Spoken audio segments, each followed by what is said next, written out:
Ano po ba ang dating katayuan ni, ano ang dating kalagayan ni Satanas? Dating kalagayan ni Satanas. Isa siyang espiritu, anghel. Anghel siya, kapatid eh.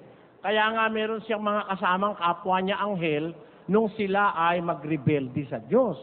Pakinggan mo sa 2:4 ng ikalawang Pedro. Pakibasa, kapatid David.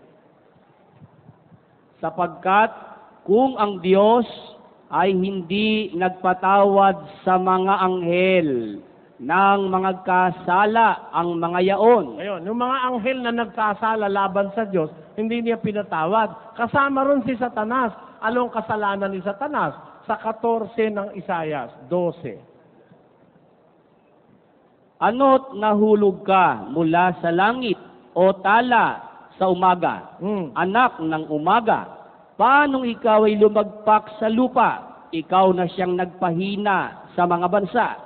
At sinabi mo sa iyong sarili, ako'y sasampa sa langit, aking itataas ang aking luklukan sa itaas ng mga bituin ng Diyos. Ako'y sasampa sa itaas ng mga kaitaasan ng mga alapaap, ako'y magiging gaya ng kataas-taasan. Ngayon, gusto niya makipantay sa Diyos eh. Yun ang kasalanan niya, naging palalo siya eh.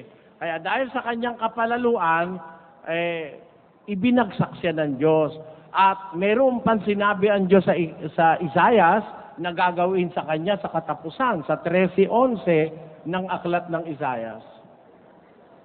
At aking parurusahan ang sanglibutan dahil sa kanilang kasamaan, at ang mga masama dahil sa kanilang kabalakyutan, at aking patitigilin ang kahambugan ng palalo, at aking ibababa ang kapalaluan ng kakilakilabot. Ngayon, tinatawag diyan siya na kakilakilabot eh, kapatid eh.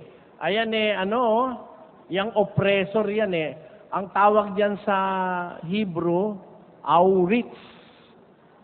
Sa Greek. Greek ba yan? Greek nga yan. Mighty oppressor, in great power, strong, terrible, violent. Yan, simboliko ng demonyo yan eh. Yung kakilakilabot na oppressor o kalaban ng Diyos. Sabi sa Biblia, ibababa ko yan. Kapalaluan ng nagpalalo kasi siya, kapatid eh. Yun ang kasalanan niya sa Diyos.